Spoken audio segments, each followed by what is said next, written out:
I'll set the scene for you. You're going to go to a nice little dinner, maybe Applebee's.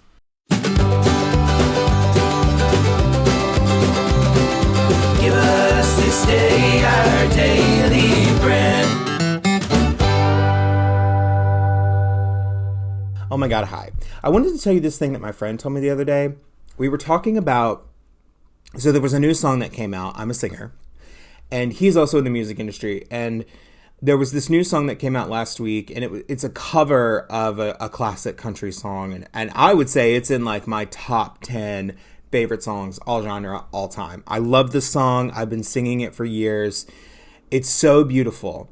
But anyways, there was a cover that came out of it, and I was really excited for it because I like the artist who was doing it. And when I heard it, I was very underwhelmed, and I felt like it just wasn't authentic. And so I was talking to my friend about it, and he listened to it, and he's like, yeah, I hear what you're saying. Like, it was just too much. And I was like, yeah, it was like the singer was just like trying too hard. And my friend said, why do gymnastics when you can just walk? I'd never heard that saying before, and I was like, oh my God, that is so true. Why do the crazy flips and all the stuff when sometimes the most effective thing is just walk? Like if I need to walk from here, my office, into the kitchen, it takes so much more energy and effort to do cartwheels all the way there than just standing up and walking out there. Sometimes the cartwheels are necessary. Sometimes the gymnastics are fun and they're necessary. But a lot of times, the simplest thing is the most effective thing. And I think that can be applied to so many areas of our life. I mean, as a singer, like, I definitely take that to heart. I remember when I was recording Bad For Me, which is actually my latest single. It's been out for a while. But go listen to it on Spotify, Apple Music, wherever you listen to music. Please, thank you. It's a great song.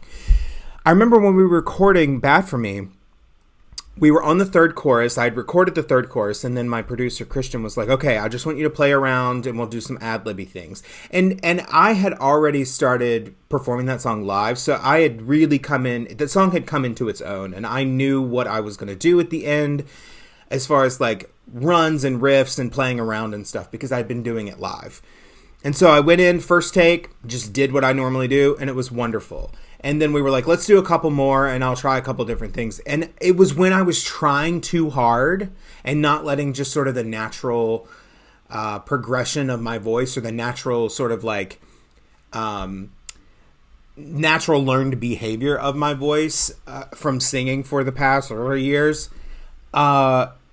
When I started to go outside of that was when it just felt wrong. And I was like, this just doesn't feel authentic. It doesn't sound right. So we ended up using the first take. But I think that can be applied to so many areas of our life. It was just Valentine's Day. And like, do you need to go out and buy 24 roses and 14 chocolate hearts and say, here you go, babe, love you? Or maybe the most simple thing would be a nice little dinner. Take their hands. Okay, I'll set the scene for you. You're going to go to a nice little dinner, maybe Applebee's. And you're going to take their hands. You're going to reach across. I don't know. I haven't been in I got choked up. I haven't been in a relationship in so long. I don't know how you hold hands. Okay, so you're going to hold their hands and you're going to say, listen, I can't imagine not having you in my life. You mean so much to me, and I don't want to experience life ever without you by my side. I love you. Don't you think that's more effective than 16 roses?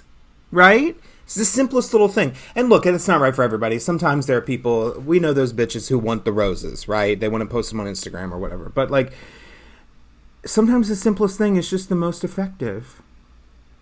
Maybe you don't need the 18 wheels and a dozen roses. Maybe you don't need all that. Leave the wheels and the roses at home and just say, listen, Kathy Mattea, I love you. You mean a lot to me. All right. I'll talk to you tomorrow.